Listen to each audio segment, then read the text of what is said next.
Hello, so today I'd like to talk about the business of digital goods, which I think is an important business to think about when you're making video games, especially indie video games. So it used to be that a lot of video games were sold, as shareware or something, or mail order a disc. I'm talking, 20 years ago, you mail order the disc, which has the extra levels, in the case of like Doom or whatever, they have the free version, and then you get the other WAD files on disc. I don't know if they sold it digitally ever. I mean, well, I'm sure they do now, but I think, at a time it was just, physical goods. And I think for like indie games, in the PC space, it was a lot of disc mailing and then, moving through your own website. And, on the console space, I know Behemoth has talked a bit about, their experience doing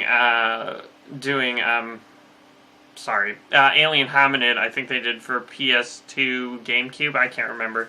But they actually got a publisher and, pressed the console discs and had them in stores. And that's a very tough business because you lose a certain amount.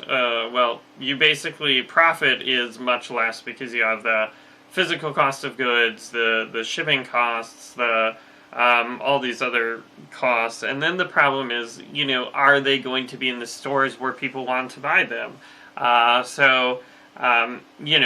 With a direct mail order business, then I guess you can, make an indie game and just mail it to the people who want to buy it, but, obviously there's, difficulties with that as well, but, the advantage of the PC side, back in the olden days, was that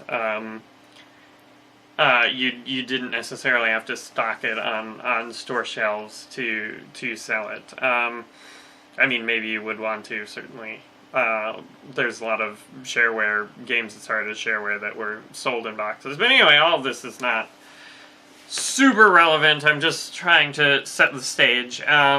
Because now, at least for PC and indie games, digital distribution is here and now.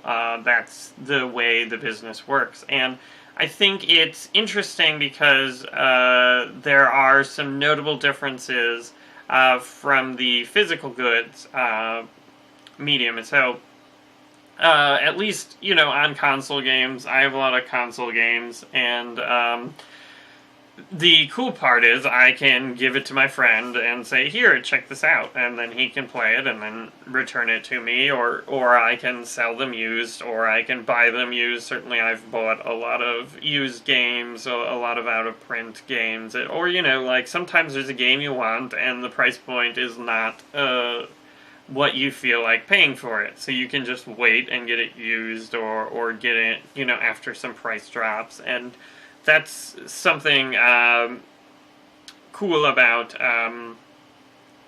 physical goods is, you can buy them used for low prices. With digital goods, you can't lend them to a friend.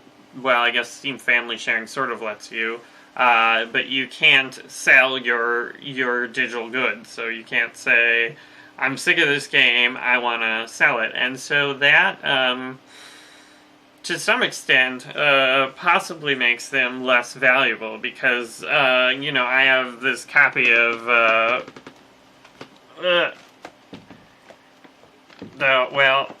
here, I have 2 copies of Panzer Dragoon Saga, and I always talk about Panzer Dragoon Saga, and this one has a price tag of $159.99 on it. I don't know who bought it for that price. I think I got it for like $120, but presumably it's worth more than $120 because that price tag is dated in 2001. I don't know. One would think that, after waiting all these years, the value would only go up, but who knows, I don't really check prices, but, you know, that is something cool about a physical goods. You know, the downside is, if you wanted to go play Panzer Dragoon Saga, you'd have a very hard time and a very expensive time purchasing the game. But, so the collection has value, and, you know, I'm sort of a collector, and I like that mindset. I've always sort of collected things, so I like the idea of purchasing something that has value and maybe it'll go up in value, and so that's something cool to me that the digital distribution is missing. But you know, I think the thing that you know, that especially Steam is really making up for that in terms of quality of service. So you know, Steam is really great. I have Steam on, I don't know, 5 computers in my house or something. I don't know. I have a bunch of test dev computers, like running Linux and Mac and blah, blah, blah. And so, but I also have like a PC downstairs that I, you know, plug into my TV and try and do a lot of gaming on. And, you know, I can just download the game on whichever computer I want. I can stream the game from my other, you know, from my desktop to my laptop if I want.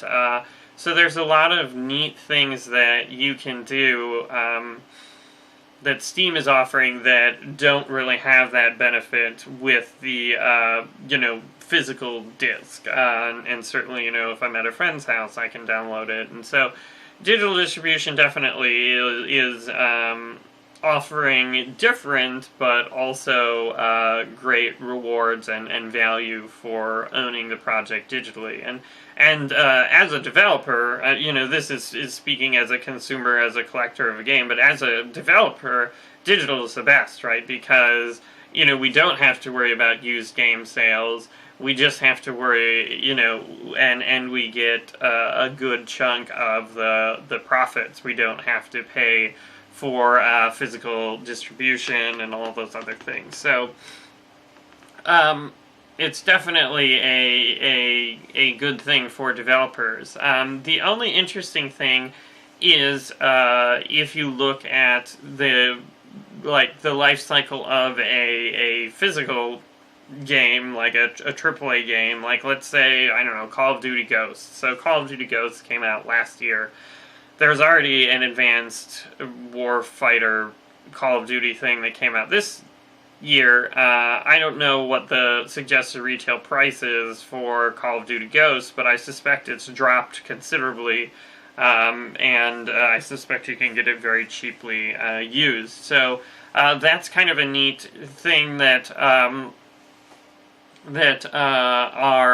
you know, is a feature of physical goods, is that because they want to get it out of stores, you know, they want to clear room for Advanced Warfighter, they'll drop the price, and so that's helpful to the consumer. And I think on the digital side of things, they're treating it differently by basically by doing the discounts and sales, because, you know, if you have a AAA game and, you know, it goes through a series of price drops, which pretty much every AAA game does, except for like Nintendo, that basically just keeps their prices flat because their titles will keep selling. But if you have anything else, then basically you can get it at the price you want as long as you wait. And I think it's interesting, certainly some people think that that the sales, Steam sales, Humble Bundles, and things like that are bad, but at least in my mind, it's basically mirroring that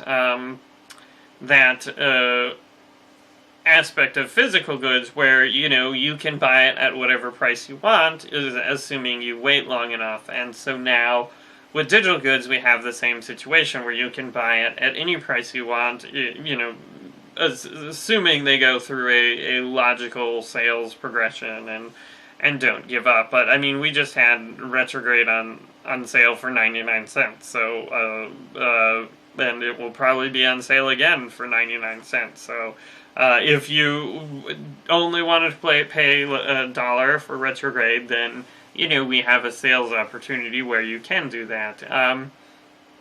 And it's definitely interesting to be able to adjust your prices and try and get every single sale you can, because I think a sale is more valuable to us than just the money, because hopefully with a sale we're creating another fan, and or at least a percentage of them will be converted to fans and hopefully be interested in future work we do. So at least to me, I would like to sell, as many copies of the game as I can, but I would also like to maximize the revenue we make from the game, so that I can, keep making games and divert the funds to the next project. So certainly, perhaps I went into too much detail, but it's interesting to look at pricing models, and it's also interesting to me to see that the similar things aren't really happening in digital music or movies. They seem to retain their price, and that's kind of interesting, and I guess that's also true of DVDs and whatnot.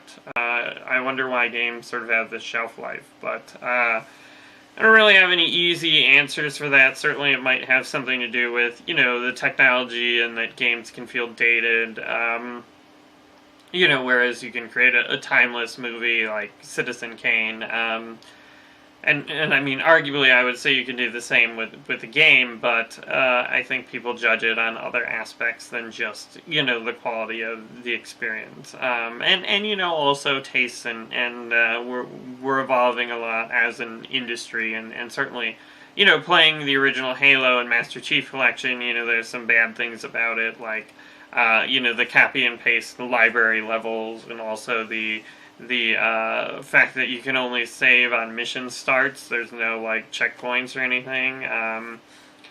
So I mean, there's definitely some progress being made that might devalue older games, but I don't know if that'll ever stop. But it would be interesting to have be able to have sort of a constant value of your title, and sort of a timeless title, which I'm sure there are some titles that will continue to do well, but maybe Nintendo stuff, I don't know. Anyway, thanks for watching.